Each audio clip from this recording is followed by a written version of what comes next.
मैं देवेंद्र पिंपुटकर गुजरात प्रांत से हूँ और बलरामपुर ज़िले में बनकटवा चौकी पे हम सब गए थे। हमारे दल में कुल 20 लोग जुड़े हुए थे। उस दल का मैं प्रमुख था।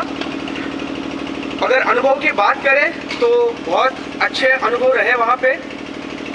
20 लोगों की जो टोली थी, सब लोग अलग अलग प्रांत से थे, तो वो भी एक अलग अनुभव था कि सब जो अलग अलग प्रांत से थे उनकी भी संस्कृति के बारे में जानकारी मिली।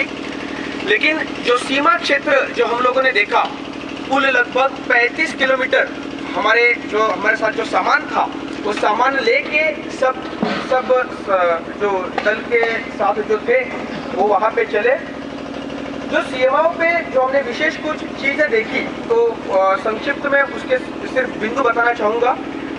वहाँ पे जो सरहद जो हमने देखी तो वहाँ पे बहुत ज़्यादा हाईटेक सुविधाओं का हमें नहीं देखने मिली।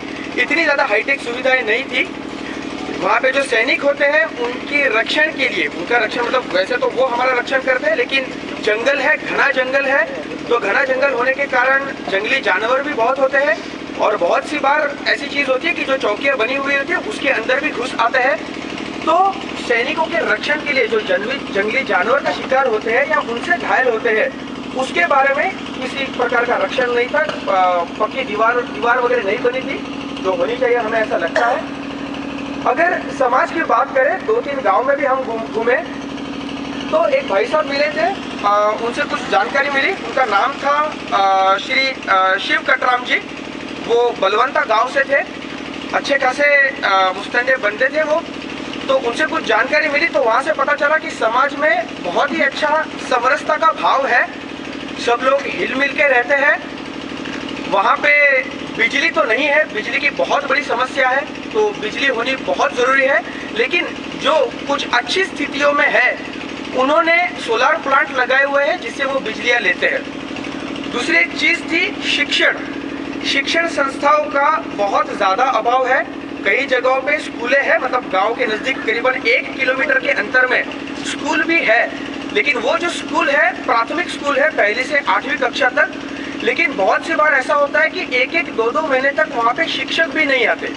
तो जो बच्चे हैं जो 7वीं या 8वीं कक्षा में है वो 100 के आगे की गिनती भी नहीं जाते। तो अगर 8वीं कक्षा के अगर कोई स्टूडेंट है तो उनको इतनी गिनती तो आती है।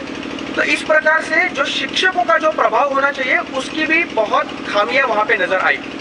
आगे जो इंटर कॉलेज जो 10वीं होता है या आगे कॉलेज का जो शिक्षण होता है उसके लिए तकरीबन 10 से 15 किलोमीटर के एरिया में वहाँ पे कॉलेज है अवेलेबल।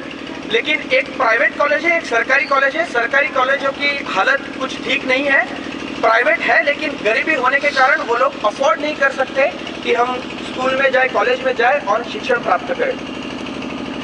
वहाँ पे अलग अलग प्रकार की जातियाँ और पंथ के लोग रहते हैं जो समरसता से वहाँ पे रहते हैं। तो लोगों के अंदर जो एकजुटता है वो ज़रूर दिखी, लेकिन कहीं ना कहीं से जो गांव का जो प्रभुत्व करते हैं उनमें हमें जो प्रधान जी रहते हैं या जो कोई सरपंच रहेंगे तो उनमें कहीं खामियां नजर आई कि जो सरकार की जो योजनाएं हैं वो उन तक पहुंच नहीं रही है। सड़कें खराब है तो डेवलपमेंट वो तो नहीं हो सकती क्योंकि जंगल का एरिया है, तो बहुत ज़्यादा हाईटेक डेवलपमेंट तो नहीं एक्सपेक्ट कर सकते। लेकिन जो ज़रूरी की चीज़ें हैं वो भी उन तक नहीं पहुँच पाई। ये बहुत दुखनीय घटना है, क्योंकि अगर सरहद है, सरहद के लोग अगर सुरक्षित है, अगर वो सेटिस्फाइड है, रोटी कपड़ा और मकान अगर उनके पास है तो देश भी सुरक्षित रहेगा, ऐसा हमें लगता है। दूसरी एक चीज़ें थी समाज में, हम एक चीज़ का भी विवरण कर रहे थे कि जो व्यसन होता है, कोई लोग व्यसन करते हैं या नहीं, तो वो भी पता चला कि बहुत से लोग शराब का भी व्यसन करते हैं। तो पहले देख के ऐसा लगा कि बहुतांश लोग, लगभग 80 से 85% लोग ऐसे थे कि जो शराब भी पीते हैं। लेकिन बाद में विवरण करने के बाद हमें पता चला कि वो शराब पीते हैं, इसका मुख्य कारण यह है कि वो गरीब है, उनके पास पैसे ही नहीं है कि वो कंबल या कुछ जैकेट खरीद पाए। अगर किसी घर में सदस्य 5 है तो 5 के हिसाब से 500 रुपये के पर हेड भी 2500 रुपये हो जाते हैं।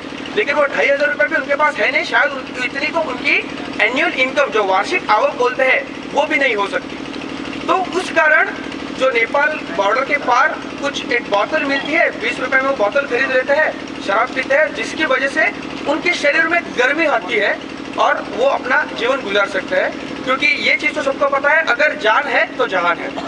तो इस प्रकार से बहुत सारी चीज़ों का हम लोग ने विवरण किया, बहुत सारी चीज़ें हम लोगों ने देखी। उसमें से ये पता चला कि वहाँ पे संपर्क होना बहुत ज़रूरी है। एक चीज़ अंत में ज़रूर बताना चाहूँगा कि हमारी ये जो संस्कृति है, इस संस्कृति के अंदर अगर सबसे ज़्यादा किसी का कंट्रीब्यूशन है तो इस तरह के जो गांव में जो लोग रहे हैं वही सबसे ज़्यादा कंट्रीब्यूट कर रहे हैं। हमारी जो संस्कृति का अच्छी तरह से पालन होना चाहिए, वो पालन भी यही गांव वाले कर रहे हैं, जिससे समरसता बनी हुई है।